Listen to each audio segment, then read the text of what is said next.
Hello दोस्तों, स्वागत है आप सभी का आज की इस क्लास में। तो कैसे हैं आप सभी? उम्मीद करते हैं मस्त और बिंदास होंगे और अपनी पढ़ाई को बेहतरीन तरीके से कंटिन्यू कर रहे होंगे।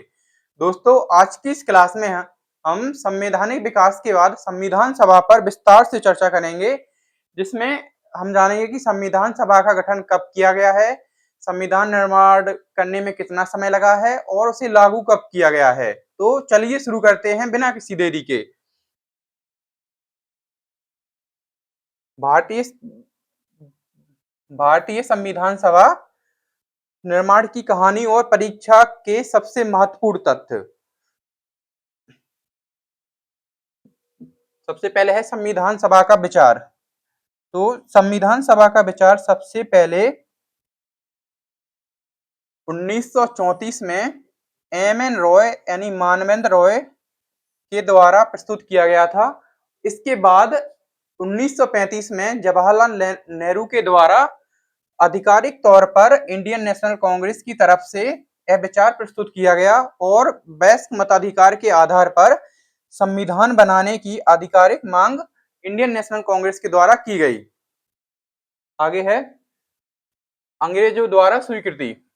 तो संविधान सभा की मांग के बाद 1940 में आया अगस्त प्रस्ताव। ब्रिटिश सरकार ने पहली बार सैद्धांतिक रूप से संविधान सभा की मांग को लेकर अगस्त प्रस्ताव के माध्यम से इंडियन नेशनल कांग्रेस को एक ऑफर दिया, लेकिन इंडियन नेशनल कांग्रेस ने इस प्रस्ताव को ठुकरा दिया। इसके बाद 1942 में आया Cripps mission, sir Stafford Cripps का प्रस्ताव, जिसमें भारतीयों ने इसे भी अस्वीकार कर दिया। 1940 में अगस्त प्रस्ताव आया जिसे कांग्रेस ने अस्वीकार कर दिया। इसके बाद 1942 में आया क्रिप्स मिशन, इसे भी कांग्रेस के द्वारा अस्वीकार कर दिया। और फिर इसके बाद 1946 में आया कैबिनेट मिशन प्लान। संविधान सभा के गठन का यह वास्तविक आधार बना। इस कैबिनेट मिशन में 3 सदस्य थे, sir Stafford Cripps, A B. Alexander और पेंथिक लॉरेंस। इस कैबिनेट मिशन के जो अध्यक्ष थे वो हैं पेंथिक लॉरेंस। हाँ, इसे 16 मई 1946 को प्रस्तुत किया गया। इसी योजना के आधार पर कॉन्स्टिट्यूंट असेंबली संविधान सभा बनाई गई। इसके 3 सदस्य थे। पहले हैं पेंथिक लॉरेंस, स्टेफोर्ड क्रिप्स और तीसरे हैं ए.बी. अलेक्जेंडर। इसके बाद है संविधान सभा की संरचना। तो संविधान सभा में कुल 389 सदस्य थे, जिसमें से 296 सदस्य ब्रिटिश भारतीय प्रांत से आते हैं और 93 सदस्य प्रिंसली स्टेट यानी देसी रियासतों से आते हैं। 296 में 292 प्रांतों के प्रतिनिधि हैं और 4 चीफ कमिश्नर प्रोविंस हैं। तो 389 में 296 ब्रिटिश भारतीय प्रांत हैं और 93 देसी रियासतें हैं। और 296 में हैं 292 प्रांतों के प्रतिनिधि हैं और 4 चीफ कमिश्नरी क्षेत्र हैं। यह है संविधान सभा की संरचना। आगे है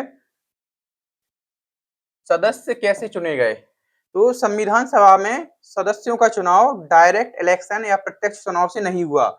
इसमें प्रिंसली स्टेट से नॉमिनेशन हुआ, जिसमें 93 सदस्य थे। रियासतों के शासकों द्वारा मनोनीत किया गया या नॉमिनेशन किया गया। और जो ब्रिटिश क्षेत्र थे उसमें इनडायरेक्ट इलेक्शन हुआ, अप्रत्यक्ष चुनाव। आगे है पहली बैठक और अस्थायी अध्यक्ष। संविधान सभा की पहली बैठक 9 दिसंबर 1946 को आयोजित की गई। इस संविधान सभा के पहले अस्थायी अध्यक्ष डॉक्टर सच्चिदानंद सिन्हा को बनाया गया। मुस्लिम लीग के द्वारा इस बैठक का बहिष्कार किया गया और डॉक्टर सच्चिदानंद सिन्हा को टेम्पररी चेयरमैन या अस्थायी अध्यक्ष बनाया गया। इसके बाद है स्थायी अध्यक्ष और सलाहकार। 9 दिसंबर 1946 के बाद संविधान सभा की दूसरी बैठक 11 दिसंबर 1946 को आयोजित की गई, जिसमें डॉक्टर राजेंद्र प्रसाद को स्थायी अध्यक्ष बनाया गया और इसका उपाध्यक्ष HC मुखर्जी को बनाया गया। बाद में VT कृष्णमाचारी भी जुड़े और संवैधानिक सलाहकार BN राव को बनाया गया संविधान निर्माण में कानूनी सलाह के लिए। इसके बाद है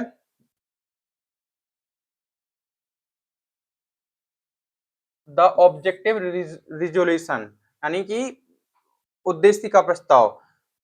स्वतंत्र, संप्रभु और लोकतांत्रिक भारत के भविष्य की रूपरेखा। सत्ता का अंतिम स्रोत जनता होगी। 11 दिसंबर 1946 के बाद जब 13 दिसंबर 1946 को संविधान सभा की बैठक हुई तो उस बैठक में जवाहरलाल नेहरू के द्वारा उद्देश्य का यानी कि जो प्रस्तावना है वो प्रस्ताव दिया गया, जिसे 13 दिसंबर 1946 को जवाहरलाल नेहरू द्वारा प्रस्तुत किया गया और 22 जनवरी 1947 को संविधान सभा द्वारा इसे स्वीकार किया गया। यह उद्देश्य का प्रस्ताव ही संविधान की प्राइमबल या प्रस्तावना का आधार बना। आगे है प्रमुख समितियां। जवाहरलाल नेहरू, जो कि यूनियन पावर्स कमेटी या संघ शक्ति समिति, और यूनियन कॉन्स्टिट्यूशन कमेटी संघीय संविधान, इन दो समितियों के अध्यक्ष जवाहरलाल नेहरू थे। और सरदार वल्लभ भाई पटेल की बात करें तो ये प्रांतीय संविधान समिति और मौलिक अधिकार और अल्पसंख्यक सलाहकार समिति, इन दोनों समितियों के अध्यक्ष सरदार वल्लभ भाई पटेल थे।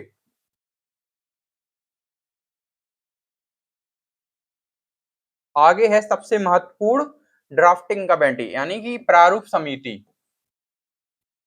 इस समिति का गठन 29 अगस्त 1947 को किया गया था। इसका मुख्य कार्य है ड्राफ्ट कॉन्स्टिट्यूशन तैयार करना। इस ड्राफ्टिंग कमेटी के जो अध्यक्ष थे वो थे BR अम्बेडकर, और इसमें BR अम्बेडकर सहित 7 सदस्य थे। पहले हैं N गोपाल स्वामी अयंगर, दूसरे हैं अल्लादी कृष्णा स्वामी अय्यर, तीसरे हैं KM मुंशी और चौथे हैं मोहम्मद सादुल्ला, पांचवें हैं BL मित्तर और छठवें हैं DP खेतान और सातवें हैं डॉक्टर BR अम्बेडकर। आगे है, क्या डॉक्टर BR अम्बेडकर ने अकेले संविधान लिखा? मिथ।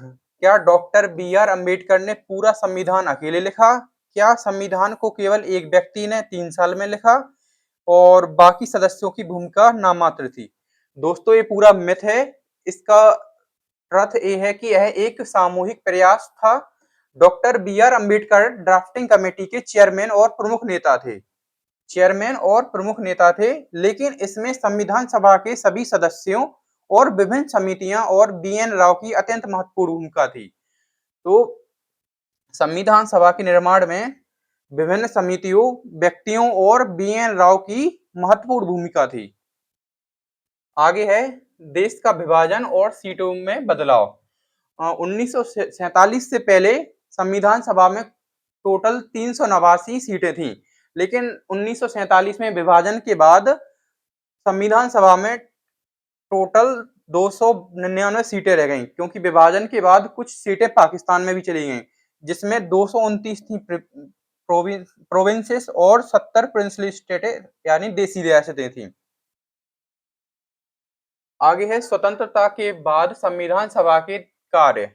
15 अगस्त 1947 के बाद यह संप्रभु संस्था बन गई और 15 अगस्त 1947 से इसके 2 प्रमुख कार्य हो गए। पहला है संविधान का निर्माण करना, जिसके अध्यक्ष थे डॉक्टर BR अम्बेडकर, और दूसरा है विधायिका या कानूनों का निर्माण करना और उन्हें लागू करना। इसके अध्यक्ष थे GB मावलंकर जी। आगे है संविधान बनने का सफर। संविधान बनने में कुल समय 2 वर्ष 11 महीने और 18 दिन लगे, यानी कि हमारा संविधान 2 वर्ष 11 महीने और 18 दिन के समय के बाद तैयार हुआ था। टोटल 11 सेशंस हुए इसमें संविधान सभा के और 165 बैठक की गई, जिसमें 114 दिन केवल ड्राफ्ट कॉन्स्टिट्यूशन पर चर्चा की गई थी। आगे है सबसे बड़ा कंफ्यूजन अपनाया गया और लागू किया गया।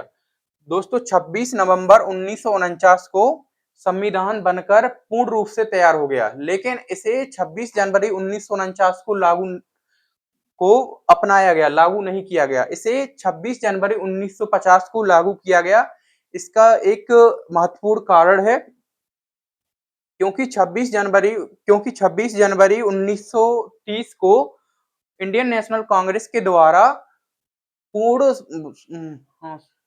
इंडियन नेशनल कांग्रेस के द्वारा पूर्ण स्वराज दिवस मनाया गया। इसी ऐतिहासिक दिन के सम्मान में संविधान लागू करने के लिए 26 जनवरी को ही चुना गया। इसीलिए 26 जनवरी 1949 को संविधान अपनाया गया और 26 जनवरी 1950 को संविधान लागू किया गया। 26 नवंबर 1949 को संविधान दिवस मनाया जाता है। 26 नवंबर को संविधान दिवस मनाया जाता है।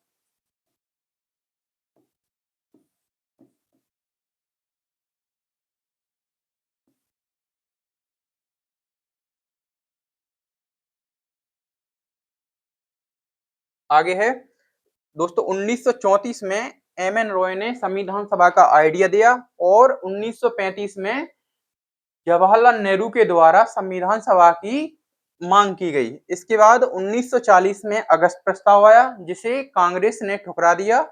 इसके बाद 1942 में क्रिप्स प्रस्ताव आया, जिसे कांग्रेस के द्वारा अस्वीकार कर दिया गया। इसके बाद 1946 में कैबिनेट मिशन आया और इसी के तहत संविधान सभा का निर्माण किया गया, जिसकी पहली बैठक 9 दिसंबर 1946 को की गई। इस बैठक में अस्थायी अध्यक्ष डॉक्टर सच्चिदानंद सिन्हा जी चुने गए। इसके बाद 11 दिसंबर 1946 को संविधान सभा की दूसरी बैठक की गई। इसमें इसके स्थायी अध्यक्ष डॉक्टर राजेंद्र प्रसाद को बनाया गया। इसी संविधान सभा की बैठक के 2 दिन बाद 13 दिसंबर 1946 को जवाहरलाल नेहरू के द्वारा उद्देश्य का प्रस्ताव प्रस्तुत किया गया, जो आगे चलकर हमारे संविधान की प्रस्तावना का मुख्य आधार बना। आगे हैं ऑब्जेक्टिव क्वेश्चंस। भारतीय संविधान के लिए संविधान सभा के विचार को 1934 में सर्वप्रथम किसने प्रस्तुत किया? ऑप्शन ए है जवाहरलाल नेहरू, ऑप्शन बी है एम.एन. रॉय, ऑप्शन सी है महात्मा गांधी और ऑप्शन डी है सरदार वल्लभ भाई पटेल। तो 1934 में सर्वप्रथम संविधान सभा का विचार एम.एन. रॉय के द्वारा दिया गया था। इनका पूरा नाम है मानवेंद्र नाथ रॉय। ऑप्शन बी इसका सही उत्तर है। आगे है, भारतीय राष्ट्रीय कांग्रेस ने संविधान सभा के माध्यम से संविधान निर्माण की मांग को किस वर्ष स्वीकार किया गया? 1934 में मानवेंद्र नाथ रॉय ने विचार दिया और 1935 में जवाहरलाल नेहरू के द्वारा भारतीय राष्ट्रीय कांग्रेस के अधिवेशन में इसकी प्रत्यक्ष रूप से मांग की गई। ऑप्शन 20 का सही उत्तर है। आगे है, ब्रिटिश सरकार ने पहली बार भारतीयों के संविधान बनाने के अधिकार को किस प्रस्ताव के माध्यम से स्वीकार किया? तो ब्रिटिश सरकार ने भारतीयों के संविधान बनाने की मांग को कैबिनेट मिशन प्लान 1946 के द्वारा स्वीकार किया। ऑप्शन सी इसका सही उत्तर है। आगे है, भारत में संविधान सभा के गठन का वास्तविक आधार किस योजना को माना जाता है? तो भारत में संविधान सभा के गठन का मुख्य आधार कैबिनेट मिशन 1946 को माना जाता है। इसी मिशन के बाद संविधान सभा का गठन हुआ और इसी संविधान सभा ने आगे चलकर संविधान की रचना की। ऑप्शन सी इसका सही उत्तर है। आगे है, 1946 के कैबिनेट मिशन में निम्नलिखित में से कौन सा सदस्य शामिल नहीं था? तो 1946 के कैबिनेट मिशन में 3 सदस्य थे, ए.बी. अलेक्जेंडर, पेंथेक लॉरेंस और स्टैफोर्ड क्रिप्स। तो लॉर्ड पेंथेक लॉरेंस इसके सदस्य थे, स्टैफोर्ड क्रिप्स भी सदस्य थे और ए.बी. अलेक्जेंडर भी इसके सदस्य थे। लॉर्ड माउंटबेटन इसके सदस्य नहीं थे। ऑप्शन डी इसका सही उत्तर है। आगे है, कैबिनेट मिशन प्लान 1946 के अनुसार संविधान सभा की कुल प्रस्तावित संख्या कितनी थी? यानी कि जो कैबिनेट मिशन प्लान 1946 आया था, इसके द्वारा संविधान सभा में सदस्यों की कितनी संख्या प्रस्तावित की गई? इसका राइट आंसर है ऑप्शन सी, 389 सदस्य संविधान सभा के लिए नॉमिनेट किए गए। आगे है कैबिनेट मिशन प्लान के अनुसार संविधान सभा में देशी रियासतों के लिए कितनी सीटें निर्धारित की गई? दोस्तों, संविधान सभा में टोटल 300 सदस्य थे, जिसमें से 296 प्रिंसली स्टेट से आते थे और 93 सदस्यों का नॉमिनेशन किया गया। सॉरी, यहाँ पर ये 296 है। तो इसमें क्वेश्चन पूछा गया है देशी रियासतों के लिए, तो इसमें देशी रियासतों के लिए टोटल 93 सीटें निर्धारित की गई, क्योंकि 396 नहीं, यहाँ पर 389 सीटें थी, जिनमें से 93 सीटें प्रिंसली स्टेट के लिए थी और 296 सीटें ब्रिटिश भारत के लिए निर्धारित की गई, इसीलिए इसका ऑप्शन बी होगा 93 आंसर। आगे है कैबिनेट मिशन प्लान के अनुसार चीफ कमिश्नरी प्रोविंस के लिए संविधान सभा में कितनी सीटें निर्धारित की गई? तो संविधान सभा में चीफ कमिश्नरी क्षेत्रों के लिए टोटल 4 सीटें निर्धारित की गई हैं।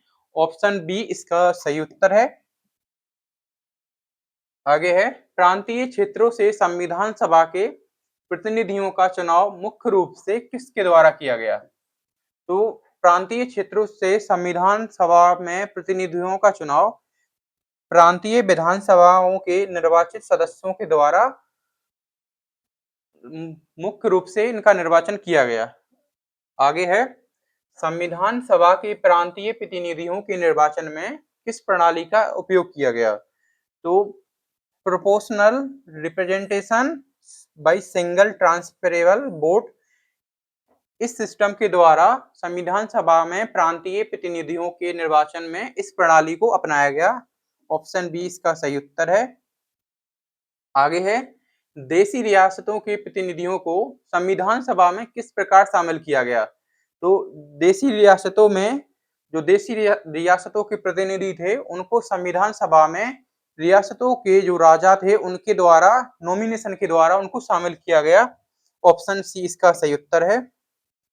आगे है संविधान सभा की पहली बैठक कब आयोजित की गई? तो संविधान सभा की पहली बैठक 9 दिसंबर 1946 को आयोजित की गई। इसके अस्थायी अध्यक्ष डॉक्टर सच्चिदानंद सिन्हा बनाए गए। सच्चिदानंद सिन्हा 11 दिसंबर 1946 को दूसरी बैठक हुई, जिसके अध्यक्ष डॉक्टर राजेंद्र प्रसाद बनाए गए। राजेंद्र प्रसाद। और 13 दिसंबर 1946 को जवाहरलाल नेहरू ने उद्देशिका प्रस्ताव पेश किया। उद्देशिका।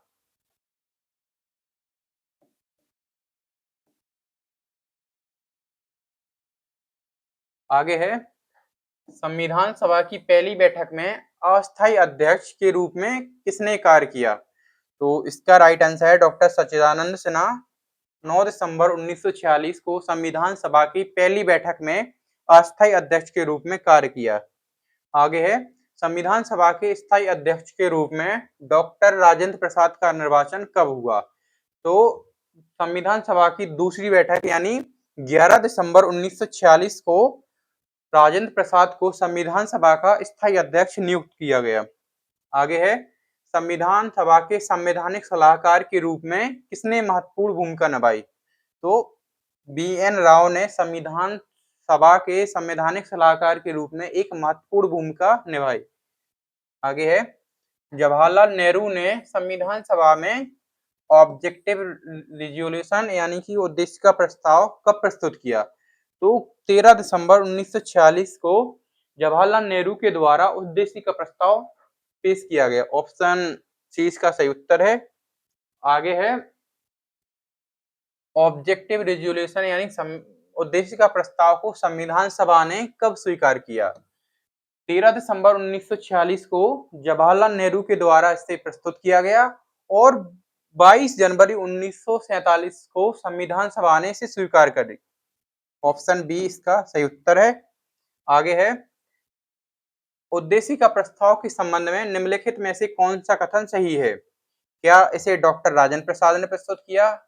गलत जवाब। इसे जवाहरलाल नेहरू के द्वारा प्रस्तुत किया गया। इसे सरदार पटेल ने प्रस्तुत किया? गलत। यह बाद में संविधान की प्रस्तावना के लिए महत्वपूर्ण आधार बना। तो ऑप्शन सी इसका सही उत्तर है। यह बाद में संविधान की प्रस्तावना के लिए महत्वपूर्ण आधार बना।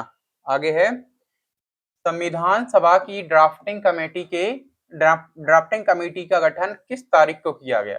तो संविधान सभा की जो ड्राफ्टिंग कमेटी है जिसने संविधान को तैयार किया, इसका गठन 29 अगस्त 1947 को किया गया था। इस कमेटी के अध्यक्ष डॉक्टर बी.आर. अम्बेडकर थे और इसमें टोटल 7 मेंबर थे। आगे है, ड्राफ्टिंग कमेटी के अध्यक्ष के रूप में निम्नलिखित में से किसने कार्य किया? तो क्वेश्चन में पूछा गया है ड्राफ्टिंग कमेटी के अध्यक्ष कौन थे? तो आज की क्लास का एक लास्ट क्वेश्चन है। इस क्वेश्चन का आंसर आप सभी कमेंट कीजिए और कमेंट करके अपना आज का स्कोर भी मेंशन कीजिए। तो मिलते हैं कल के सेशन में। अगर आपको सेशन पसंद आया हो तो एक लाइक कीजिए और एक बढ़िया कमेंट कीजिए। मिलते हैं कल के सेशन में। Thank you.